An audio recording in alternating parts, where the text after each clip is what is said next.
Recently on my channel, I have released 2 direct style videos on the new Animal Crossing game concept that I came up with that I call Animal Crossing Small Town Big City. And in this video, I'll be sharing a general wish list of practical changes that I think would make the next Animal Crossing experience more balanced and fix some of the glaring issues. I also get to share in this video some predictions and new ideas that I'd like to bring to the table that would add to the experience and make it feel new and fresh, but still like Animal Crossing. Remember, this hypothetical game is just my personal opinion. The parameters I've given myself for this specific wishlist will fit either into general small town experience or the MMO style big city theme seen in my previous videos. If you haven't yet seen these videos, please do take the time to watch them, as this video will make a lot more sense if you do. But even if this is your first time to the MFC or this Animal Crossing series, you'll easily be able to follow along in this video because it's generally about the direction I'd like this next game to go in. Finally, at the end of the video, I have a special response, specifically for the comments from my last 2 previous videos. So if you were a watcher of my previous videos, make sure to stick around to hear that. Alright, let's begin my wish list of returning features and a bunch of brand new features in the most official way. The Mayor's Office. Once you progress in helping clean up the town, the villagers will announce a new mayoral campaign. Tortimer will be stepping down and the villagers want to elect you as the mayor. However, becoming mayor is a lot of pressure and will be an optional position. If you decline, Isabelle will happily take your place as the runner-up. If she does, you will still be able to request some changes to the town. However, becoming mayor means that you can make some big changes. Here is another one of those changes. Town names are chosen for you by a wide selection of default names. Some of these include Nintendo references as well. As mayor, you will be able to change the name of your town, move villager homes, and erect some new and helpful buildings in town. You can even move the location of your town square to any eligible spot on the map. Speaking of your town square. As talked about in the first video, it will be 4 shops that are fully upgradable and will be in a randomized order for every save file, with up to 16 variations for shops to appear in. Your town hall building will always be located at the top of town square. Each building will begin in a worn down state with minimal stock and boarded windows. Once you begin to get help from the big city sponsors that step in to help the town's economy, you will have a different amount of upgrades available, with Tommy and Timmy's shop having 3 phases and the others all having 2 phases to upgrade to, that brings so much more life to the town for your animal villagers. A single dock is located by the lake portion at the lower part of every small town. To access the ocean, you will need to talk to Pascal, who now runs a boat service that rents out rowboats for a small fee. He accepts the barter of 1 scallop shell in return for a ride as well. You are able to captain this small vessel and travel on the waters of the lake that meets out to the vast ocean. Once you have reached your desired destination, you can cast a line and fish for lake and ocean fish, go diving for deep sea creatures, or depending on the changing tide levels based off the moon phases, you can explore hidden caves and mini islands for rare bugs or relics. This boat service will also provide you a wonderful view of fireworks shows and will allow you to participate in a few new holidays that incorporate the waters, like the Floating Lantern Festival or the Boat Parade. In our first video, I explained how in town it is encouraged to do resource trading in exchange for other goods, also called bartering. But resource trading sounds cuter. As you gather items in bundles, you can stack up to 99 of them and trade in bulk. Some villagers might ask for an iron in return for a t-shirt. Maybe one is greedy and will ask for 99 sea bass in exchange for 1 furniture item.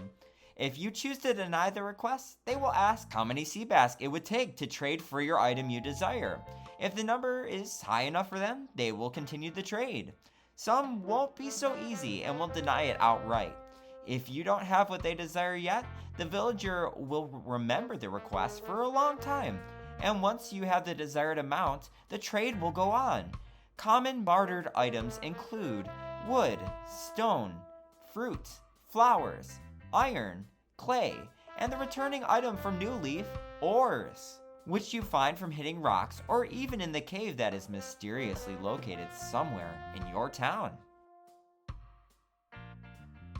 Crafting items is returning. Collecting crafting recipes is pretty easy as long as you have a slingshot. Crafting recipes will now be accessible in balloons floating in the air, and the color of balloon will have a determining factor on what kind of recipe you'll get. You can now craft items in bulk, and many items that were not previously stackable before are now stacked up to 99 of them. Items you craft will have a heavier focus on functionality for small town life, similar to how public works projects had functions in New Leaf. Town benches or landmarks, windmills, signposts, and even recipes you'll be given from villagers that will help them fulfill their dreams, like a net for a sporty aspiration, or a display case for that villager who has a superfan aspiration. Villagers' personalities at the start lean into some of the more mean-spirited or standoffish dialogue that was seen in earlier games, like population growing on the GameCube. A cranky villager might actively yell at you, while a lone wolf will not even want to talk for multiple days. A brainiac may roast you for being inferior, and a parental personality might scold you for being out too late at night. Sisterly, normal, and peppy villagers will be the first to open up to you, but they too can oftentimes be a little intense. The only way to crack these hard exteriors is to get to know your neighbors in the game and level up to get them to reveal their dreams to you. As a new feature, a weather mechanic in the game will allow for more diverse weather situations than before in town. The most notable change is the 4 variations of windstorms that can occur in all seasons of the game. In the spring, it's thunderstorms with high winds. In summer, it's tornadoes. In fall, an annual windstorm occurs in November that causes many of the leaves to fly off the trees and bring in the snowy season. And in the winter, it's snowstorms that cause whiteout conditions. Your villagers will all stay in their homes for these events. A cutscene will even play if you are actively playing when one of these events unfolds. Post-cutscene, you will either appear in your house, or if you're living in a tent exclusively, in the shelter that is in the basement of the town hall, which you can only exclusively explore when these events are triggered. Walking outside, you will see that the storms have caused much damage to the town, and loads of debris will fill your town. Villager homes might need some repairs, trees will have fallen, sticks or logs, garbage on beaches, and more will need to be cleaned up to further along your most welcoming state of the town. One way you can prepare for these events is through special weather-related items you can craft in the game, as well as keeping up with the newspaper app on your Nook phone. Among a few unique weather patterns, 2 more weather-related changes include foggy weather, which reduces your visibility and appears around October, and sweltering heat, which causes your player to get a sunburn and villagers to pull out umbrellas to shade themselves. 45-degree buildings you can enter have returned. These were last seen in City Folk City, but most notably the GameCube version of buildings, which were mostly at 45-degree angles. You know what else is 45 degrees? Furniture can be turned on a 45-degree angle, as well as patterns. Spreading a pattern on the ground will function automatically similar to the pattern tool you would get when you start construction in Horizons. Once you choose a pattern and direction, you can start placing down patterns freely around town and rotate them as you please. No more filling up your custom design spaces with a corner tile that could simply be turned 90 degrees. Easily make picnic blankets on the ground with the 45-degree angle, or turn your table and chair 45 degrees to match the corner of your octagonal tent. There are some other changes to furniture items now, like pulling chairs right into a table, placing shoes under a table or other items on top of surfaces, like a stuffed animal on top of a bed. The returning grid editing system will now allow more flexibility and be an unlockable feature for outside your home later on in the game. Now, the same level of grid editing and detailing can happen in your town too, and make things so much easier to place down and edit quickly. Here are some quick returning features for your small town or game in general. Town ordinances as mayor are back and include some more options. Inability to move shop buildings or terraform landscape until late game. A fountain is part of the central head of your town where all the commotion happens. This can be upgraded as well. Post office workers Pete, Pelly, and Phyllis return, as well as Tortimer as mayor and Isabelle as your town assistant. Sending mail is relevant again. Some villagers even aspire to write letters and collect new stamps. Sports Day returns, and balls are items that can be interacted with and pushed around. DS events like Bright Nights and flea markets return. Gulliver's UFO will return. More on Gulliver in the big city portion of this video. Play games in town like hide and seek, or schedule a date and time for your villager to come over. No more random pop-ups during editing sessions. You get to choose. If a villager has a specific goal in town, they will follow you to that goal like in New Leaf. BBBs and None are back as optional languages for villagers. The Rafflesia is back and appears when you first come into town because it is at its worst state. Alright, let's get back to some new and more returning features. Your town will now start with a specific native flower to the town and will have more color varieties and options. Currently, there are only 10 types of growable flowers available throughout New Horizons. I'd like to increase it to 20 this time and each have a variety of variations. You can also harvest flowers via a new shears item. You are able to pick up whole flowers again, and these flowers will also stack in your inventory. Bushes around town will be able to be sheared as well for their unique flowers or berries. Speaking of native nature, fruit trees will return, but include new leaf varieties like lemon, persimmons, and more. Trees will now have a more distinct look, depending on the type of fruit it grows. Perfect fruit variations of all fruits in the game will be available for towns that are thriving. Eat a perfect fruit for an increase in strength to dig up trees. Trees can lose their leaves when shaken too much as well. Cutting down trees will reveal designs and stumps in all flowers, and trees can be crossbred for new variations of fruits like green apples, tangerines, nectarines, and more. Every environmentalist's dream is about to come true. You may need to help a neighbor fulfill their dream of a lush town full of different hybrids or every type of flower. This is going to take some time. Rewards for dreams fulfilled are better than just a photo this time around. Each animal villager will have an exclusive item programmed into the game that they will send to you when you help them 100% their dream they aspire to be. Let's use Zell and Hazel's dreams from their first video as an example. When Zell moves to the big city to fulfill his music career, he will send you a gift via the mail with the item Zell's Jazz Piano. This item is an exclusive reward for helping Zell fulfill his dream. When Hazel has collected all her crafting supplies, she will send you a pack of stationery cards to send via the mail called Hazel's Stationery Set. There are as many exclusive items as there are villagers in the game, so it would take decades to collect every single one yourself. These items are indeed priceless. Literally. You cannot trade them to other players of the game, including your friends. The shops will not even buy these items as they recognize they belong to someone else. But how would you store all these items? Introducing the new drawer mechanic. Similar to a shulker box in Minecraft, any items that act like a drawer, refrigerators included, can be in your living spaces, have up to 12 items placed in, and can be pocketed and placed in other drawers for later. As shulker boxes act, you may be able to have a drawer within a drawer, but nothing more.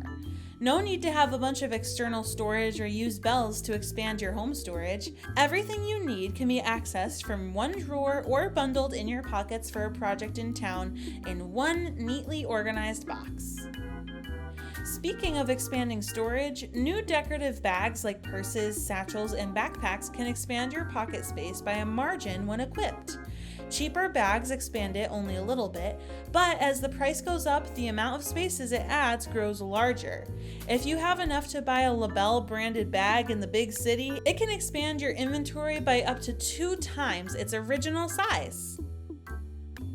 Collectables are mostly found in town. These include the usual fish, bugs, and fossils. You find all these through their usual methods. Gyroids will be returning as fragments like in New Leaf, and be found both in the ground and washed up on the shore. But that's not all. New collectibles found in town include stamps sold at the post office, craft supplies sold at the Able Sisters, and my new concept of relics. Relics work like gyroid fragments. They are a buried item that can be dug up from the ground that can appear once a day. These stars in the ground to dig up appear smaller and less noticeable, so if you are keen enough to spot one and dig it up, it will reveal this relic item and leave a gold spot in the ground in which you can bury bells to make money trees. Each item might look like junk at first, but something about its broken down or dirty design looks like something that I've seen before. Well, it turns out that each relic is actually a callback to Animal Crossing's past, a Nintendo-themed item, or a very rare artifact from human history. Each item will have a specific pun that will give away what this item could be when you find it. But these items don't have to stay garbage. At Recent Cyrus's pawn shop in town, they will be selling antique items, and you will be able to resell your items to villagers, similar to the shop in City Folk that allowed you to display items for friends to buy. They also, from time to time, will have a relic displayed in their shop to buy. The way to restore these relics is to give it to Cyrus to restore. Once a day has passed, he will restore this relic to a full item. Here are some examples. A cat paw shard can be restored into a lucky cat item. This item can increase your luck in the game when placed anywhere in the town. The corrupted hilt relic can be restored into the master sword item that can be displayed on your wall. The tarnished bell base relic can be restored to a golden villager statue that you would unlock in population growing for paying off your home loan. Or the bent wire relic can be restored into the love tester item, a callback to Nintendo's past that might even be able to display your progress with helping certain villagers' dreams along. And now for new and returning features in the big city. I think the most obvious returning trope is that the city is back for the first time since City Folk. Getting to the city requires a vehicle, just like it did in that game, and offers shops with rare items and the ability to get new enhanced features like hairdos, reactions, and more. However, the city has a lot more to offer than in City Folk. Resetti is mean-spirited again. His surveillance center is set up in the big city, and there is exclusive times where you can access it. Copper and Booker also reappear in a police station in the city. Mr. Resetti and his brother Don will reveal the secret location and time it will be opening to one member on the server each day. When you want to cause some mischief or are interested in stopping it, the role-playing opportunity of cops and robbers can play out in many different ways. Once you have the information, you need to find a way to share it with others. At the discussed times and place, the location will reveal itself and you will either receive your next assignment for mischief or catch the two moles in their tracks and hold them back another day. Stargazing and constellation making is back and way more expansive. Talking to Celeste, she can help you pull up the star map, which helps you create a constellation based off of a 32 by 32 grid system with a limited amount of lines to connect. Once completed, it can be added to your night sky map for your small town that you can choose exactly where to put it. The night sky map also operates under grid system too, and depending where you put it, the stars will appear in different seasons. You can also make your constellations into a QR code or stargaze other QR codes for the ones you'd like to add to your town.